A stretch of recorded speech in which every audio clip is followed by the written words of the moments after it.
Ah, Muito, muito boa noite, professor César Roberto Bittencourt. É uma satisfação enorme recebê-lo no Instagram da Defensoria Pública.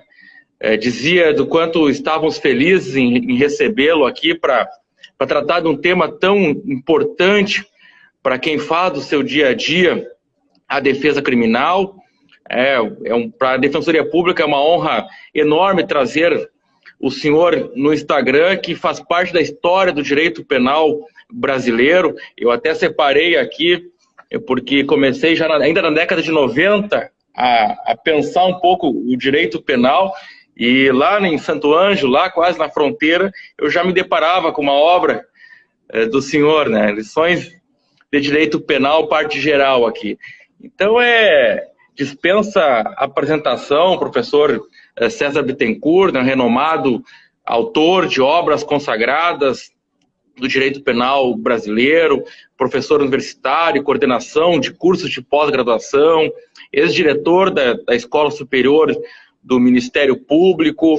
E, professor, então é uma satisfação muito grande recebê-lo aqui para tratar de um assunto tão importante. Eu diria até que em momentos onde a ciência parece se afastar um pouco desses debates que têm uma magnitude, porque mexe com a realidade social, nós precisamos retomar o rumo e ouvir aqueles que fazem ciência, aqueles que pensam de uma forma muito crítica o nosso direito penal. Então, de imediato, eu passo a palavra ao senhor para que nos brinde aí com as suas considerações sobre o pacote anticrime, sobre a Lei 13.964 de 2019. Uma boa noite.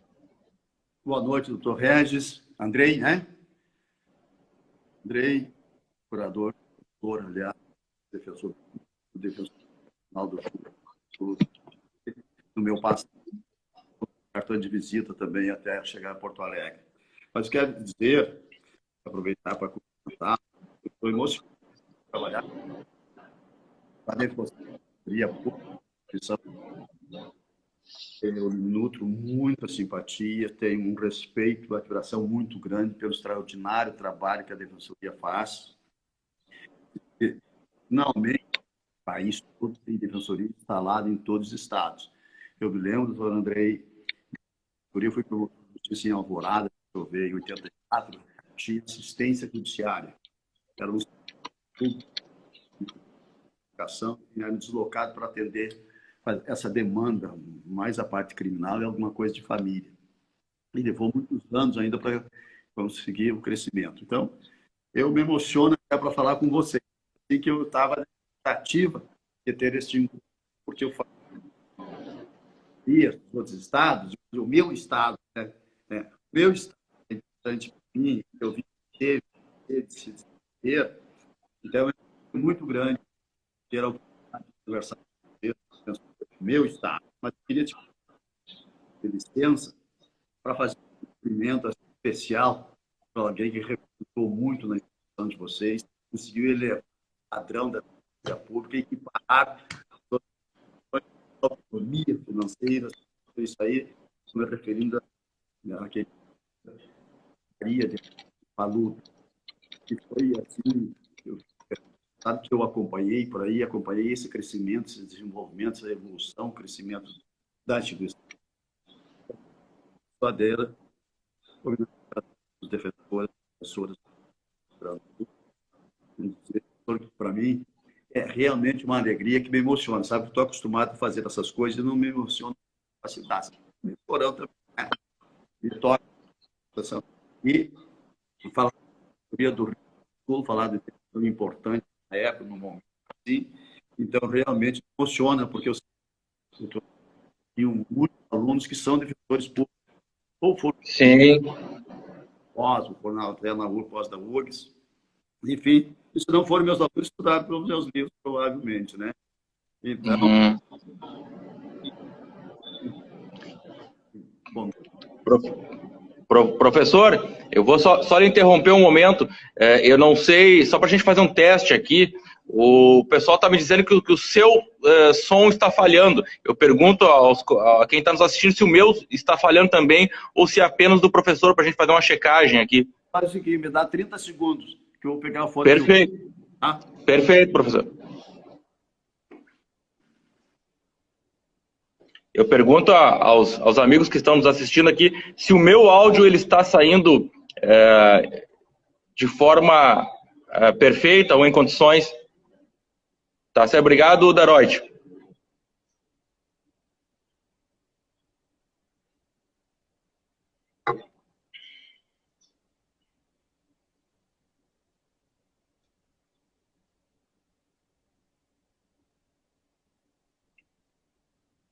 Bom, enquanto nós aguardamos o professor, novamente, eu gostaria de agradecer a todos aqueles que estão nos assistindo. Vamos tentar solucionar esse pequeno problema técnico. A tecnologia ela vem para nos aproximar nesse momento de pandemia, mas também ela tem os seus empecilhos e por vezes nos coloca em algumas situações que a gente tem uma certa dificuldade, ainda mais nós que somos do campo do direito, em resolver esses problemas do mundo cibernético, vamos dizer assim, né? Um abraço também, estou vendo aqui a doutora Maria de Fátima Zaque Paluda, nossa ex-defensora pública geral. Eu brinco sempre com ela que é eterna defensora pública geral, né? Pelo carinho que tenho por ela.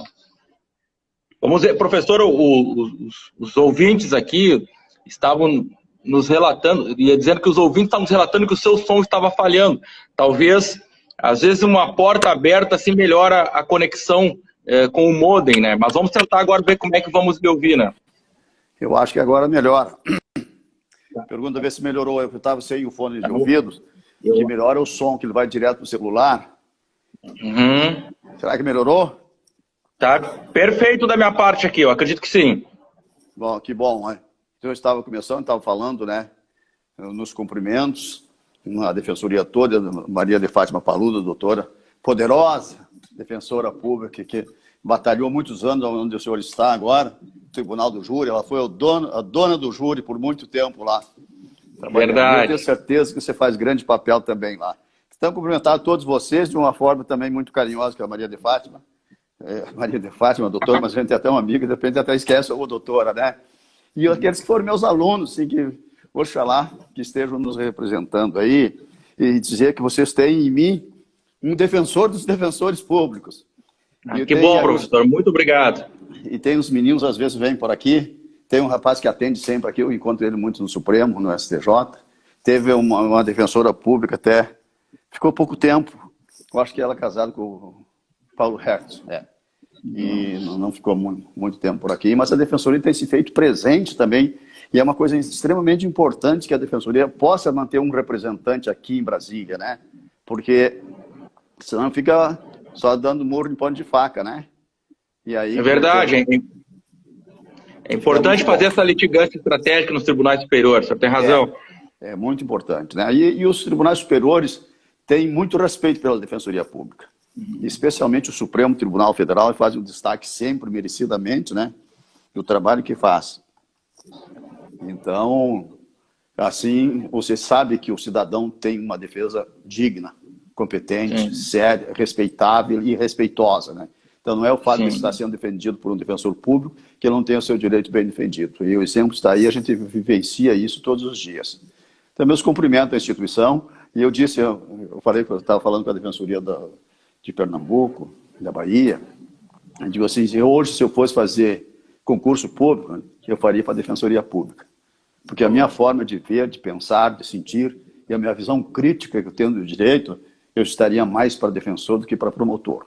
E eu, quando promotor, fui promotor, assim, combativo, efetivo, mas no meu tempo era um outro Ministério Público, né? Era respeitoso. Primeiro a gente era custodante, depois executor. Primeiro o promotor, como eu, como meus colegas da época, verificava se eu posso agir, se é legítimo, se eu tenho legitimidade para isso. E as coisas mudaram demais hoje. A gente não reconhece praticamente a instituição, né? Então, nos surpreende bastante.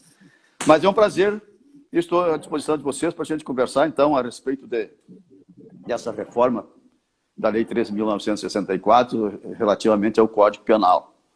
E eu acho que, de repente, pode ser interessante para a Defensoria, embora a Defensoria seja altamente qualificada, mas pode fazer alguma diferença, de repente, quiser ouvir a minha opinião a respeito desses institutos E até porque eu tenho uma visão sempre crítica, né? Então eu levanto algumas inconstitucionalidades nessa lei, por exemplo, e não tenho visto isso aí por aí de um modo geral. E é uma questão de visão, né, para a gente enfrentar essas questões, esses problemas. Professor, estamos ansiosos para lhe ouvir. De certa forma, foi uma mudança muito grande, né, tanto no direito penal quanto no processo penal, e um espaço de deliberação política, né, bastante pequeno, né, pouco menos de um ano, né, para mudanças tão grandes, né? Então, o senhor fica à vontade para fazer as suas considerações, que o senhor pensa sobre a repercussão, né, as novidades que essa nova legislação trouxe para o nosso ordenamento jurídico. Me diz uma coisa, tu não queres fazer assim, nós temos alteração no artigo 25, no artigo 51, no 75, 91, 116, perfeito, tá? Se você quiser fazer esse questionamento, daí você situa bem o tema do que a gente está falando. Comissão pela legítima defesa, eu te respondo as minhas considerações, depois vai lá para a pena de multa, etc. E a gente vai subindo. O que que acha? Tenho a impressão que para quem acompanha, fica mais interessante. E assim traz a tua participação também comigo. Certo, professor. Eu então começo, professor, lhe perguntando justamente sobre a legítima defesa, que ocupa muitas vezes um espaço bastante grande no tribunal do júri, né? Mas aquela parte mais polêmica parece que ficou de fora, né? Que envolvia os agentes de segurança pública, muito embora nós tenhamos agora no parágrafo do artigo 25 a questão do sequestro, do refém, do risco de agressão à vítima. Se eu pudesse ter alguns comentários sobre essa modificação na legítima defesa. Né? Eu acho extremamente importante, interessante, embora se dê o nome pacote anticrime, para a gente falar, é uma reminiscência, só para lembrar, digamos, uma infelicidade daquela gente, né? Que trouxeram e fizeram um tipo, invocando, temos 2,5 milhões de pessoas favoráveis ao combate à corrupção, tem o pacote da rua, legitimando, tudo bem. Se só 2,5 milhões, na realidade nós somos 212 milhões de pessoas e todos nós somos contra a corrupção, somos a favor do combate à corrupção. Acontece que não são só esses 2,5 milhões. Esses 2,5 milhões foram enganados, deram uma carta branca, não sabiam do que se tratava. Não tinha a menor ideia, na verdade. Né? Então, graças a Deus, não é esse o projeto que foi aprovado. Porque era um abuso, um despropósito, uma arbitrariedade absurda. Foi desidratado no Congresso Nacional. Eu acho que essa previsão da legítima defesa aí também é ruim, ela é supérflua, inócua, desnecessária, inútil, mas, enfim, é menos pior que aquele desastre que era. Né? Então, aquilo está fora, graças a Deus. Eu sei que o Congresso Nacional teve dificuldades para negociar, porque as corporações são muito fortes, sabe muito bem disso. Se o pessoal baixou no Congresso Nacional, impondo, exigindo, eu nunca vi procuradores fazendo política, combatendo política e fazendo política ao mesmo tempo, pressionando. Mas, enfim, foi o resultado possível. Então, menos mal, porque essa previsão aí que restou, que essas emendas, essas alterações, eu diria assim que 70%, 80% saiu mais do projeto que o ministro Alexandre de Moraes, e sua equipe fez, do que aquele malfadado projeto lá da rua, né? Que coisa. Então, nessa previsão que restou, perdão, e essa previsão que restou da negociação é o seguinte: ela é ruim, mas não é tão ruim. Ela não é tão ruim porque ela é insignificante. Seria, né? Sim. Então, veja o sentido para colocar. O que ela trouxe de acréscimo? Zero. Absolutamente zero. O que ela contribuiu? Em nada. Mas, pelo menos, também não atrapalha muito. Tem um atrapalho que eu vou falar um pouquinho mais adiante, que é o seguinte. Então, e essa tentativa de trazer uma nova definição de legítima defesa para as forças de segurança pública, ela tem o seu ponto negativo, é verdade, que é digamos assim, uma mensagem subliminar. Agora, no texto trazido no parágrafo, dizer que também se considera legítima defesa o agente de segurança que repele agressão, o risco de agressão de vítima retida, presa, contida, né, pelos criminosos, que normalmente isso acontece. E dizer isso é chover no molhado. Já estava no caput, né, professor? Está no caput, né? Está no caput. Só avisar o pessoal, olha, esse negócio de terceiros, Já está no caput. O artigo 25 lá do Código Penal, no caput, diz que considera-se legítima defesa quem, usando moderadamente dos meios necessários, repele injusta agressão, atual ou iminente, de direito próprio ou de outro. Quer dizer, é para avisar para essa gente que o outro é o terceiro, né? Qualquer um. Então, eu digo assim, que essa emenda, esse parágrafo único acrescentado ao artigo 25, ela é absolutamente desnecessária, inócua, inútil, sem sentido, não serve para nada. Por quê? Porque aquilo que ela poderia trazer já constava lá. Sem falar que no próprio texto desse parágrafo diz, observados os requisitos constantes do caput, considera legítima defesa também. Ora, perfeito. em primeiro lugar, já colocou que tem que observar todos os requisitos lá no caput do artigo 25. Quer dizer, não acrescentou absolutamente nada. Essa obrigação de examinar, de respeitar todos os elementos constitutivos do tipo permissivo do artigo 25, também tem que estar lá. Pois bem, acontece que, então, desacrescentos, mas é diferente agressão atual ou iminente. Ora, na verdade, iminente e risco de agressão, o que é? Não, mas tem uma sutileza diferente.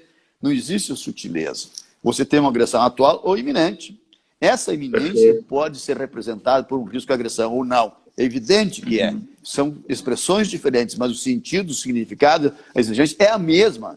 Você precisa ter uma circunstância fática que legitime isso, que te dê capacidade, autorização para considerar um risco de agressão. O que é um risco de agressão, senão a iminência da agressão?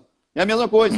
Não muda absolutamente nada nesse sentido. Mas você vai verificar que em alguns lugares alguém está questionando, mas é diferente, porque fala em risco de agressão. Ora, risco de agressão nada mais é do que a iminência da agressão. São termos diferentes. Nós usamos uma palavra, precisamos de duas, três para dizer a mesma coisa. Então, mas não, por quê? Porque não existe, doutor Andrei, legítima defesa especial, específica, né? Não existe a necessidade de ter uma definição de legítima defesa para determinado contexto, para determinada corporação, determinada circunstância. Isso não existe. Eu digo que a nossa definição de legítima defesa do Código, dessa forma, ela é universal no sentido de abrangência. Ela abrange qualquer hipótese, qualquer possibilidade que você tiver que repelir uma agressão injusta, atual ou iminente. Então, esse significado você não vai encontrar algo melhor, mais tranquilo que isso. Por quê? Eu digo que ela é universal nesse sentido de abrangência, que você não tem espaço para criar uma legítima defesa especial e específica para alguém. Eu vi que o pessoal de São Paulo estava comentando, não, aquela do CAPT lá é uma legítima defesa genérica, a outra é específica. Não existe essa especificidade. Houve uma tentativa de criar uma legítima defesa especial para a corporação. Se a gente permitir isso e achar que é legítimo, que é necessário, nós vamos ter que, de repente, conviver com uma legítima defesa especial para a Polícia do Congresso Nacional. Nós vamos precisar de uma legítima defesa especial para o Corpo de Bombeiros. Vamos precisar de uma legítima defesa especial para o pessoal que trabalha no sistema penitenciário e por aí afora. Isso não existe, não tem o menor sentido, não tem o menor significado, não leva a lugar nenhum. É uma inutilidade. Pois bem. Ainda bem, professor, que aquela expressão prevenir, né, ela acabou saindo, né, das alterações do 25, mas eu vou avançando nossa conversa e dentro da sua compreensão, né, porque o tempo também, o Instagram ele é nos limitado, mas chegando aqui já, professor, em matéria de execução penal, nós temos a multa que parece que agora, que gostaria de lhe escutar, que torna o juizado de execução penal um grande juizado da fazenda pública, né? O juiz de execução penal já tem grandes preocupações em termos de execução da pena e agora tem a questão das multas, né, executadas no âmbito do juizado penal. E também já vou fazer as suas considerações aqui em relação a esse aumento do limite de cumprimento de pena para 40 anos, e que o senhor pudesse também, dentro dessa, englobar também aqui as suas considerações sobre o livramento condicional, especialmente a alteração aquela ali, que agora colocou como requisito a aptidão para prover a sua própria subsistência quando a gente sabe dos problemas que tem o egresso do cárcere, né? Tu tá com pressa, é? Quer trabalhar numa hora só? Eu fico... Não, veja assim, nós temos 1 hora do Instagram. Isso. Quando der 59 minutos, você interrompe. Tá? Perfeito. E daí grava, né? E daí a gente começa de novo, não tem problema nenhum. Eu tenho 2 horas para ficar aqui com vocês, não tem importância, não se preocupe. Certo, professor. Viu? Para mim, o tempo é o necessário e suficiente para a gente poder conversar sobre isso. Porque Perfeito. Eu acho que dá para a gente conversar um pouquinho mais nesse sentido, aspectos específicos, né? Que daí eu tenho a impressão que é interessante. Mas esse problema da multa da competência, vê que a gente tem uma pequena divergência ali. Acontece o seguinte, eu estou há 25 anos, 24, vai fazer 25 anos agora, continuo defendendo que não mudou nada sobre a competência para a execução da pena de multa.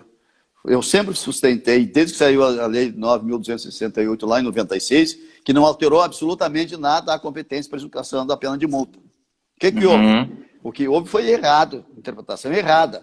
Claro que a imensa maioria da doutrina e jurisprudência se encaminhou para a Fazenda Pública. Como se a Fazenda Pública não tivesse o que fazer, que só o Ministério Público tem. Não é verdade, as coisas não são assim. Não é bem assim. Depois tem um problema de lei. O que acontece? Então, na realidade, eu lembro sempre que houve uma mudança de sistema. Não é só mudar para dias multa. O sistema aplicado todo de dias multa é um problema, um sistema, uma criação puramente brasileira. Começou, na verdade, lá em 1830. O Código Criminal Imperial de 1830, no artigo 55, define dias multa. Então, aquilo que se leu em alguns livros por aí, mal informados, diz que atribuem a criação ao projeto Tirran de 1916, que seria nórdico por isso.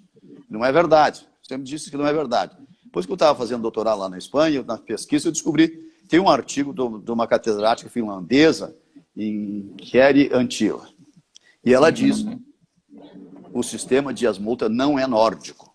Pô, quer dizer, ela é catedrática de lá, né? O que acontece? Então, se atribuir o projeto de 1916, ele estava quase um século atrasado. Em 1830, nosso código já criou, já estabeleceu lá. Mas deixa isso aí história. Pois bem, então esse sistema de multa passa a ser extremamente importante, porque ele pode atingir níveis altos de multas. Acontece que com essa lei 9.268, ela definiu, alterou o artigo 51 do Código Penal e diz que, transitar em julgado da condenação, a multa passa a ser considerada dívida de valor e sendo aplicável a legislação relativa à dívida ativa, inclusive as causas interruptivas suspensivas de prescrição. Mas isso, Andrei, isso não é nada que o Ministério Público interpretou. O Ministério Público aproveitou, porque tem muito trabalho, e tem mesmo, e porque se as multas eram irrisórias, se livrar da competência. E pegou e começou a defender a ideia de ir lá para a Fazenda Pública. E foi encampado para a maioria da doutrina, que não é muito bem, que não investiga, não faz uma análise mais abrangente, e a jurisprudência também encampou. O próprio STJ chegou até a súmula teve. O Supremo Tribunal, num primeiro momento, também chegou, mas depois ele voltou atrás, reconsiderou e percebeu que, efetivamente, a competência não é da área da Fazenda Pública. E não pode ser, e eu vou dizer por quê. Por que você acha que a Lei 9.268 alterou o artigo 51 lá? Para bonito? Não, porque tinha uma finalidade, vocês são muito jovens. Acontece que o artigo 51, se não fosse cumprida a pena de multa, tinha outro que ele permitia a conversão em pena de prisão. Pena de prisão, e quem são os caras? São os teus clientes, são as pessoas pobres, de pouco poder aquisitivo, crimes contra o patrimônio. Então, essas pessoas, além de pobres, não terem condição de sobreviver direito, ainda teriam que pagar a multa, e não podiam pagar e ser preso. Então, esta violência, que não poderia nunca ter acontecido, mas a interpretação levava a isso.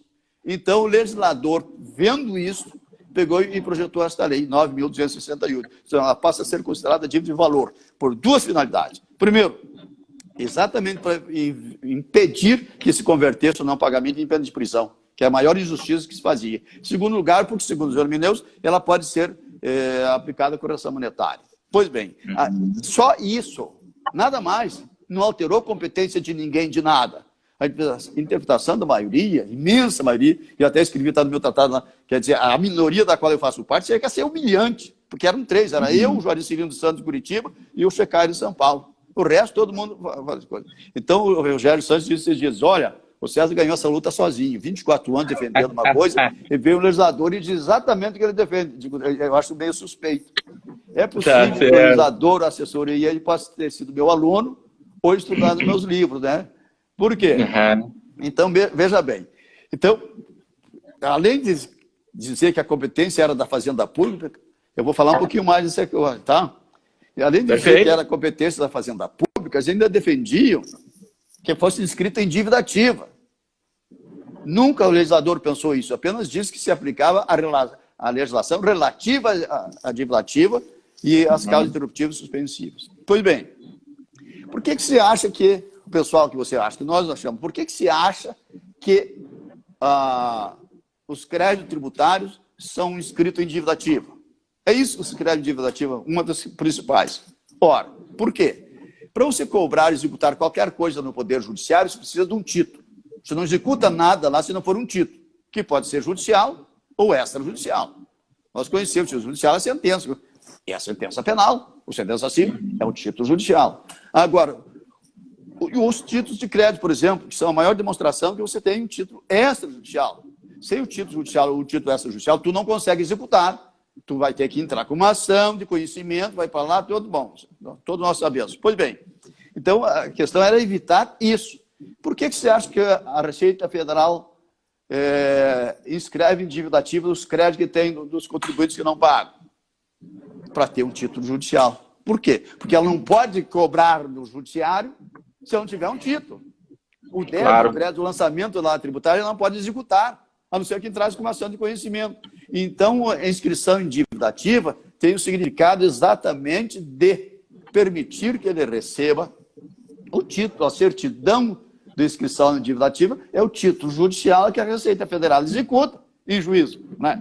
Ora, porque o alérgico justificativo, então, que nós temos é o título judicial da condenação penal, criminal, escrever em dívida ativa. Se eu tenho já o título judicial, vou escrever em dívida ativa para ficar com um título pior. O título extrajudicial é mais sujeito a impugnações e tem o mesmo significado para ir lá ser executado. Então, essa era a finalidade. Sem falar em outro problema.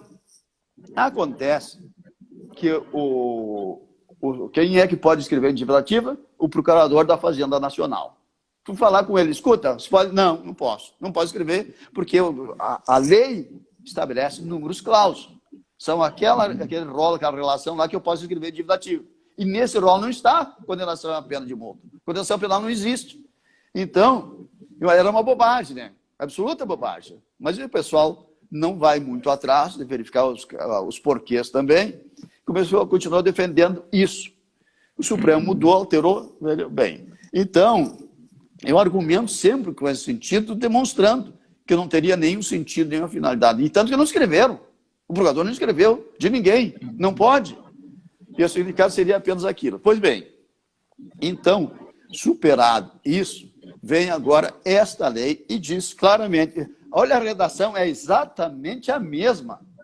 Resultado de julgada a condenação, será demandado perante o juiz da execução penal e será considerado título de valor, o resto, toda a redação. A mesma coisa, só acrescentou isso, será da competência do juiz da execução penal. Aquilo que eu sempre disse.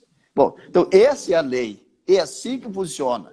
É assim que deveria ter funcionado todos esses 25 anos, porque eu conto 25 anos, porque eu estou alterando o tratado, vai sair em janeiro, 25 anos que eu defendo isso. Pois bem, então, isso aí fica superado completamente. Por que o Ministério Público invocou isso? Porque, claro, o Ministério Público tem muito trabalho, tem um excesso de execução. Eu sei, eu fui promotor de justiça na Vara de Execução em Porto Alegre, uns 8, 10 meses ainda, com o Luiz Carlos Rodrigues Duarte, foi um grande procurador, trabalhou muitos anos lá, e eu, sendo promovido para ali, fiquei esse período. Então, naquele tempo, isso foi em 86, não, 89, por aí, 88. Nesse período, então você chegava de carrinho, todos os dias, carrinho de mão, cheio de processo. Tá? Quer dizer, para o juiz e para os promotores, para os juízes e promotores. Se você perdesse um dia, você não recuperava mais. Não tem como recuperar pela quantidade. Então, eu entendo esse lado. Mas isso não é suficiente para mudar a competência. Daí me perguntou o Rogério Sanches, lá que o pessoal de São Paulo estava falando, disse, professor, mas estão falando agora essas multas pequenas, irrisórias, que a execução é mais dispendiosa do que o próprio resultado. Dá para mandar para a Fazenda Pública, digo, Rogério? que está na lei. Agora não é a interpretação de Bittencourt, não. Está escrito lá, transitado e julgado, a execução será feita perante o juiz da execução penal.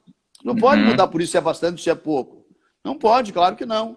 Porque acho que só o Ministério Público da Execução que tem trabalho, acho que a Fazenda Pública não tem, tem muito também. E tem um outro aspecto. Você não pode simplesmente deslocar, porque é uma questão de valor. Mas ainda há de argumentando. Se fosse, como é que a Fazenda faz? A Fazenda tem aquele limite lá, de 20 salários mínimos. Aquele 20, para baixo ela não executa. Então não adianta você mandar pouco valor para lá. Não vai ser feito. Então, essa competência continua ali, e agora tem lei. O Supremo já tinha adotado isso. Agora eu tenho um parceiro também, não estou mais sozinho na ilha. A gente tem companheiro, a gente fala o mesmo idioma, e a competência é da vara de execução penal. Então, o defensor que trabalhar na vara vai ter mais trabalho. Pode ser que você tenha que botar mais um defensor para ajudar, isso pode acontecer, mas é menos pior do que ir lá para a Fazenda Pública. Pois bem, antes de eu entrar no outro negócio, nós tem um problema. Então, daí esse cara me diz assim, falando com o pessoal de São Paulo, diz, olha, o problema é o seguinte, então a prescrição a gente vai aplicar aqueles 5 anos lá da Fazenda Pública, né? Por quê? O que diz a lei? A lei falou nisso? Não. O que a lei quis alterar no artigo 51, ela fez expressamente. O resto continua como dantes no quartel de Abrantes, não mudou nada. Ou seja, a prescrição é aquela prevista no artigo 114 do Código Penal. São 2 anos, quando a for sozinho, for a única para complementar, são 2 anos, não tem os 5 anos. Você não pode inventar, não pode criar. Quer dizer que é sempre arrumar uma válvula de escape para levar. Pois bem, então a prescrição está vista ali. 114, inciso 1º, 2 anos. Mas eu não devia, como dizia o professor Raimundo Achiquanis na escolinha deles, eu não devia, mas vou te ajudar. Sim. Pois bem, então eu vou ajudar. Não devia, mas vou ajudar. O que acontece? Então, eu sugiro, não está escrito, mas tem coisa que precisa estar escrito, você tem que interpretar, que é o seguinte, a prescrição é de 2 anos. Mas a lei de execução penal diz a forma de executar a pena de multa. Está lá, recomenda a execução, está no artigo 164 a 169 da LEP.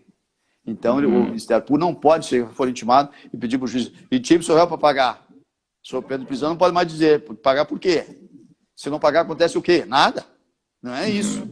Então, o que acontece? O juiz intima, diz, mas está no código lá também, que diz que é para pagar em 10 dias. Esse é um pagamento voluntário, espontâneo. Se quiser pagar, paga. Se não quiser, não paga. Então, o Ministério Público tem o dever de executar.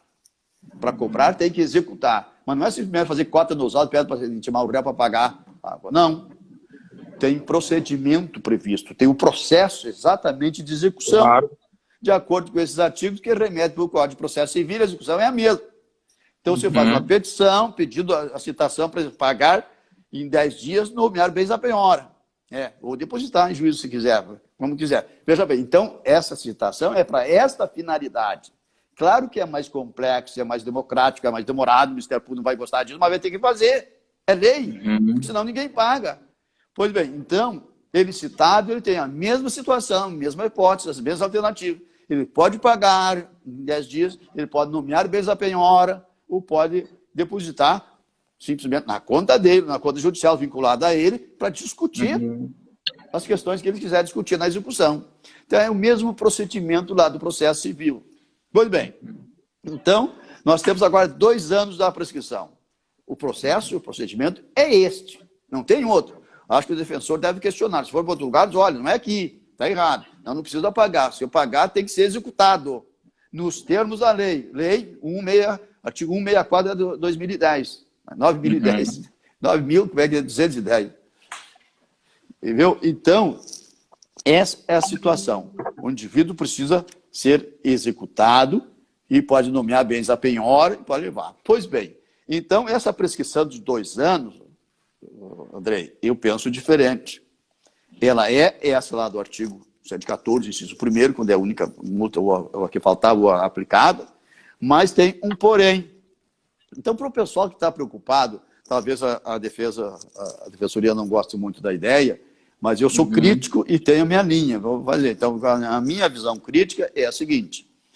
Então, o Ministério Público que não quer, e acha que o tempo é curto, porque são só 2 anos, então ele tem que entrar com a execução, entra quando tiver 1 ano e 10 meses, 1 ano e 11 meses, por quê? Porque a citação para pagar interrompe a execução.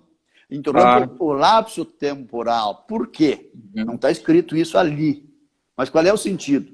Durante o período que o réu está preso, corre a prescrição para ele? A favor dele? Não corre. Por quê? Porque o Estado não está se omitindo. Não há inércia do Estado. O Estado está executando o título judicial, que é a condenação. Por isso que não conta a prescrição.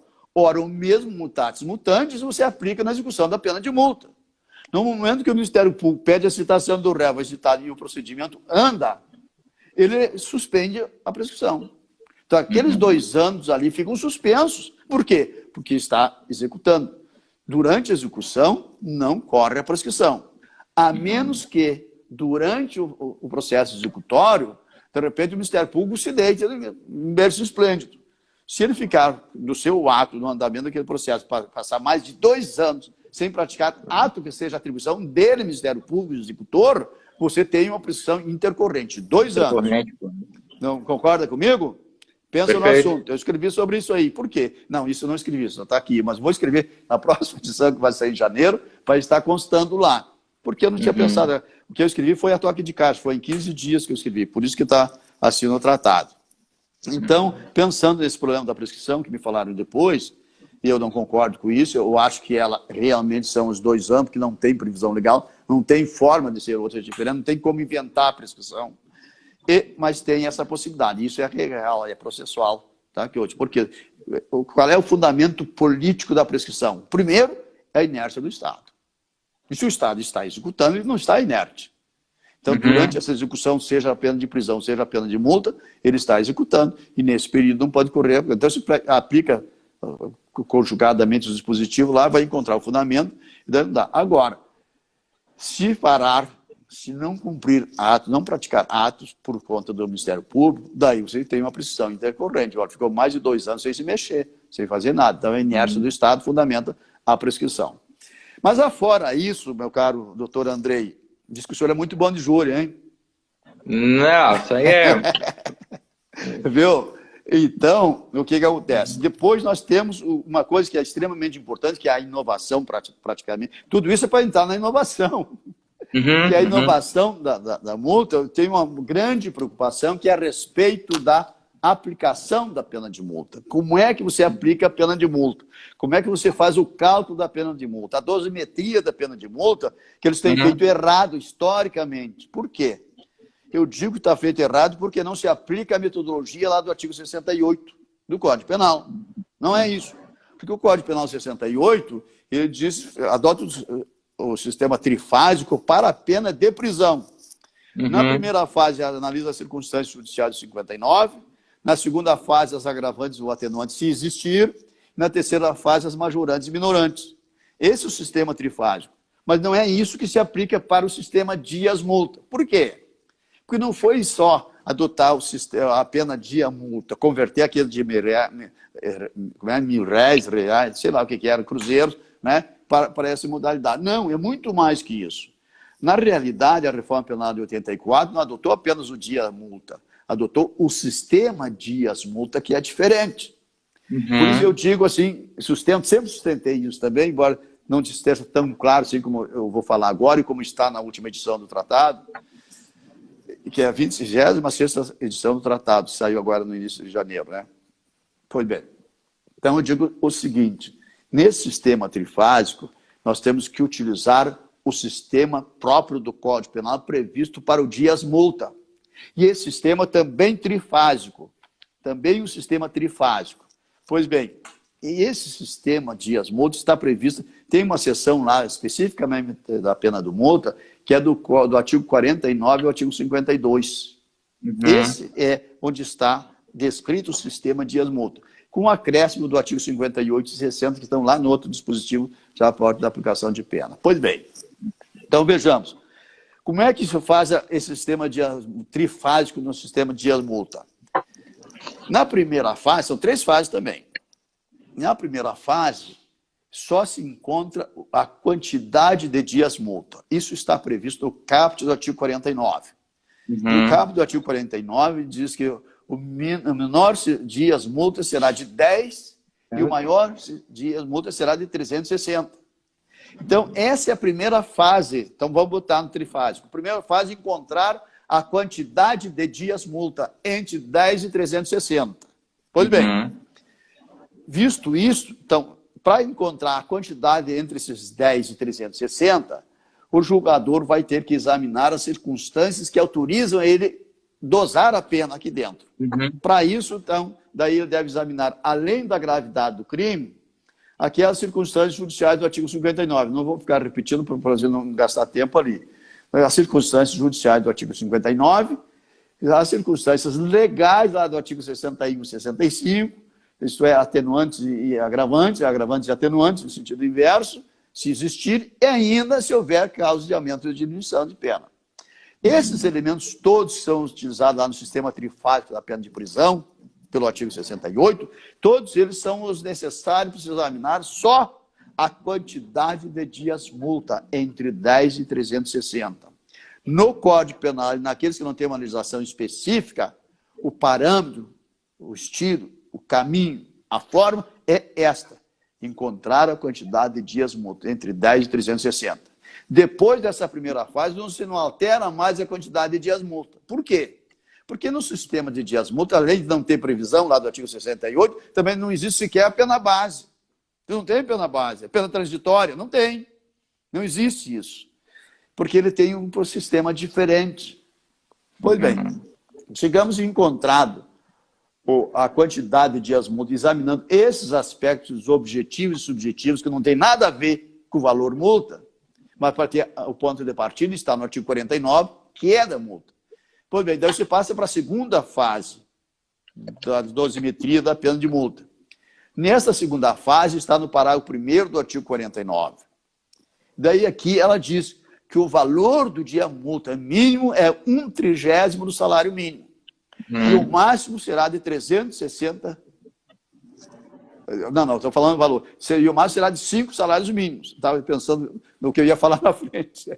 Pois bem, então o parâmetro da multa você vai fazer na segunda fase. Só o valor do dia multa, que é entre 1/30 do salário mínimo e 5 salários mínimos. Para fazer este cálculo, você esquece as circunstâncias judiciais, as circunstâncias legais, as majorantes e minorantes. Você vai cuidar do aspecto econômico. Está dito no caput do artigo 60. Aqui, principalmente, o aspecto financeiro e econômico do indivíduo, a sua capacidade de pagamento, para saber quanto ele ganha por dia, em média. Então, nesta finalidade, nesta fase, você não fala mais em quantidade de dias multa, e nem tem oportunidade para aumentar dias multa. Aqui é só o valor do dia multa, levando em consideração só o poder econômico, só a capacidade de pagamento. Só saber se, além de ser proporcional e razoável, você tem que verificar a capacidade dele para pagar. Evidentemente, sem afastar-se e deixar causar prejuízo para o sustento da própria família, né? Mas vamos imaginar, hipoteticamente, Andrei, que um exemplo, imaginando aqui, vamos imaginar que seja, digamos, um empresário corruptor do poder aí, legislativo, executivo, sei por aí, onde for o do judiciário mesmo, que infelizmente também tem, menos, mas tem. Então, esse cara tem boa capacidade, mas o crime foi grave, realmente, para a quantidade de dias, a gente verificou, então, a quantidade de dias que eu vou ficar, eu preciso estabelecer uma quantidade entre os 10 e 360. Para simplificar o cálculo que nós vamos fazer aqui, teórico, vamos imaginar que pela gravidade seja 100 dias multa. Mas pode ser 200, pode ser 300, pode ser até 360, que é a quantidade máxima de dias multa. Pela gravidade do crime, pelas circunstâncias todas lá do artigo 59, 71, 65 e 68, né? Todos sim. Bom, então, 100 dias multa. Bom, agora que a gente já sabe, então, na segunda fase do dia multa, como se trata de um empresário rico, poderoso, tem valor, pois, evidentemente, então, eu preciso aplicar o máximo da pena prevista aqui. 5 salários mínimos. Convenhamos que 100 dias multa, 5 salários mínimos, é um valor bem considerável, bem razoável. Está 500 salários mínimos. O salário mínimo é mais ou menos 1.045. multiplicado isso por 5, 500, né? Dá 500 e poucos mil, acho que 503 mil e alguma coisa ali. É uma boa pena. Tá? Então, esse é o cálculo da segunda fase, por irmão. Mas você pode ter hipótese que, mesmo aplicando no limite máximo dos 5 salários mínimos, ela seja insuficiente para a prevenção e repressão no aspecto monetário desse crime. Então, tem uma terceira fase. Nesta terceira fase está lá no parágrafo 1º do artigo 60, que diz o seguinte, que a pena de multa, se for considerada insuficiente, pode ser elevada até o triplo. Não quer dizer que você tem que multiplicar por 3, mas você pode elevar em 20%, aqueles aplicados ali em 50%, pode duplicar, né? Pode dar 2,5 vezes, ou pode até triplicar. Então, considerando que se trata do indivíduo desse que a gente falou, rico, poderoso, empresário, entende? Você pode triplicar, pode multiplicar por 3. Então, aqueles 500 salários mínimos passam a ser 1.500 salários mínimos. E isso dá mais de R$1,5 milhão, que é a pena máxima. Não existe possibilidade, então, depois da primeira fase, de você dizer, vou aumentar a quantidade de dias multa. E quando o juiz fizer, aí tem que recorrer. Acho que tem que recorrer sempre. Quando tiver isso, está fora do padrão, porque o padrão está lá no 10.360. Esse é o limite. E você não fica aumentando porque tem agravante ou tem atenuante diminuindo. Não vai aumentar porque tem majorante. Não. A quantidade de dias multa é aquele. Tu não tem um outro parâmetro. Porque está bem disciplinado lá. Primeiro, a quantidade de dias multa de 10 a 360. E a segunda, que está no parágrafo 1º do artigo 49, é o valor do dia multa. A partir daí, você não fala mais em fatos, em outros dados objetivos, nada mais. Só fala do poder aquisitivo, só o financeiro, só o lado econômico disso. Então, você aplica no máximo, que é 5 salários mínimos, e, sendo insuficiente, pode multiplicar por 2, 2,5, por meio, por 20%, e chegar até o triplo. Então, esse é o sistema de multa. Isso está escrito no meu tratado, que dessa edição ficou mais claro, e eu ainda vou deixar mais claro do ano que vem, porque você aprimora. Teve um aspecto ali que eu falei que eu não tinha previsto, não tinha pensado, né? Eu vou fazer depois. Então, essas são as circunstâncias, para mim, André, é extremamente importante que as pessoas absorvam e observem esse tipo de coisa. Porque é um procedimento garantista, é um procedimento legal, o indivíduo não pode ser constrangido, não pode ser obrigado a não ser executado, como diz a LEP, né, para fazer isso. Então, se ganha tempo, você pode barganhar, pode discutir, pode questionar até o valor na execução. Você, mas tem os dois julgados lá. Pois é, mas acontece que tem algumas coisas, eu tenho outras dificuldades que não apareceram, não tenho condição de pagar isso. Então, executar algo que está fora das minhas postas não é legal, até porque não pode faltar para os familiares, não tem de onde tirar. Então, são questões que se podem discutir na execução da sentença. Pois bem, então, nesse, para mim, em termos de legalidade, de praticidade, de pragmatismo, tudo, essa é a forma de exigir. Não tem como dizer que o Ministério Público anda lá e vai ter que executar. O cara vai, se quiser, e paga. Diz, olha, estou esperando a execução. O juiz saiu, o defensor vai requisito. Olha, o cara vai pagar. Não, ele tem um tempo, ele está até sem dinheiro, está sem condição, mas é só executar. Mas não estou pedindo, não. Executar está lá na LEP. Tem que entrar com a petição lá da execução, nas formas que determina a lei, mandar citar para pagar, nomear bens a penhoras ou depositar o valor correspondente para embargar, né? Então, isso faz parte do sistema. Então, em relação à pena de multa, de uma forma sucinta, quanto tempo nós já temos aí? Nós estamos com mais 6 minutos aqui para garantir, né? Para poder salvar mais 6 minutos. Tá, então daí tu interrompe e começa Perfeito. de novo, né? Porque Perfeito. eu vou começar, então, a falar, agora é o 75, né? Isso. Tá. Bom, então, a respeito desse aumento aqui, de levar de 30 para 40 anos, não foi só aumentar 10 anos. Não foi só isso. Diz, não, foi só 10 anos. Não foi só 10 anos. Aumentaram 1/3 da pena a cumprir. E num período muito ruim, uma época da vida. Por quê? Qual é o fundamento alegado para aplicar isso aí? Ora, segundo o dito, o visível, assim, é uma estimativa do IBGE.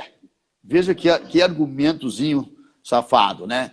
Então, como o IBGE previu assim, uma estimativa de que o cidadão pode viver um pouco mais, se ele pode viver um pouco mais, também pode ficar ter mais tempo preso. Só que o IBGE não está dizendo que você terá 1/3 a mais de vida. Falou um pouco mais, né? Não 1/3. Então teria que chegar aos 100. Pois bem, então, esse é um fundamento, assim, absolutamente equivocado, até porque tem muitas nuances que o IBGE não verificou. Esse negócio de expectativa maior e menor de vida muda de região para região, muda das circunstâncias para circunstâncias, muda do tempo, de localidade, etc. Nós temos, por exemplo, Veranópolis, aí, que é a nossa terra querida, o Rio Grande, que é onde tem a maior longevidade que se sabe desse país. Há muitas décadas já que as pessoas que de Garibaldi, Veranópolis eu falei, né? De Veranópolis, que vivem mais. A longevidade de Veranópolis é muito maior. E eles não têm nada muito diferente de Caxias, de Farroupilha, de Bento Gonçalves, de Garibaldi, nada disso. É incrustado ali, é uma coisa assim impressionante. Mas, segundo os levantamentos, é o que dizem.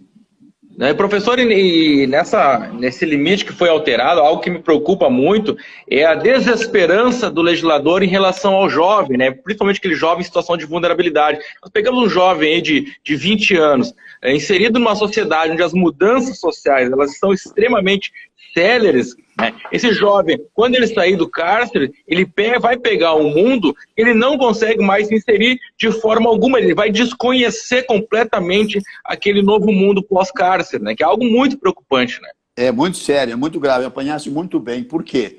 O que acontece? Além do grave problema do cárcere em si mesmo, pelo cárcere, pelo que é, ainda isso, porque ele, de uma certa forma, para o mais velho, ele burla de uma certa forma, a proibição constitucional lá da prisão perpétua.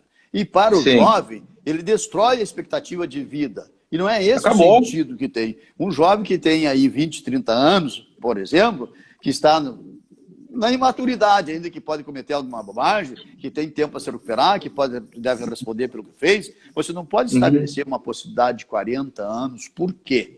Além desses aspectos, em primeiro lugar, sem falar nesse tempo, deixar eu falar depois.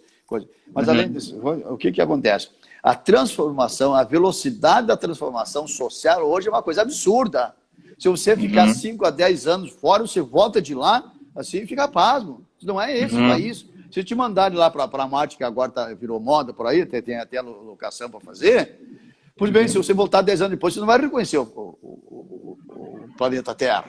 Que a velocidade de transformação que tem, por exemplo, essa tecnologia...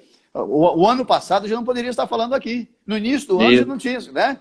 Então, essas mudanças são absurdamente violentas e rápidas. Eu lembro sempre, Andrei, na Segunda Guerra Mundial, teve um soldado japonês, eu li num livro, que não me lembro mais que livro se perdeu na guerra. E foi dado como morto, não sei se perdeu, mas na verdade ele tinha se perdido na floresta que tinha. Em 75, 30 anos depois, ele reaparece. Os caras descobriram ele. Assim. Puxa vida, como é a guerra? Já terminou, já ganhou? Não, ele perdeu. Puxa, a vida perdeu. Quando ele chega em Tóquio, que se depara com aquilo, ele diz, nossa senhora, mas a gente perdeu a guerra? Como é que está isso aqui, né? Então, veja, se lá na metade do século passado tinha essa velocidade, essa transformação, você imagina agora, depois do século XXI, de 1980 para cá. Saiu o telefone celular, saiu em 92, 93, fui diretor da Escola Superior do Ministério Público. Lembro muito bem dessa marca, porque em 92 eu comprei aquele tijolão que saiu, né? Grandão, assim, enorme. Era um peso danado, né? Era $2.000. 1.000 se pagava pelo telefone e 1.000 se dava para a companhia para investir para eles poderem produzir. Depois os caras devolviam para a gente, coisa assim. Veja bem, então, daquele tijolão que tinha, veja o que a gente tem hoje. Então, essas mudanças são muito rápidas, são muito grandes. Você retira do jovem a possibilidade de vivenciar esse crescimento, de ter essa experiência e leva para uma coisa absurda. Por quê? Porque não é só esse aspecto. Nós temos um aspecto muito mais grave. Nós temos mais de 900 mil presos, claramente. Nós temos mais de 900 mil presos, não 800 e poucos mil, mais de 900 mil presos. Vou lhe fazer uma parte aqui, para a gente não perder. Eu vou encerrar aqui e a gente recomeça isso novamente. Aí. Obrigado. Retomamos.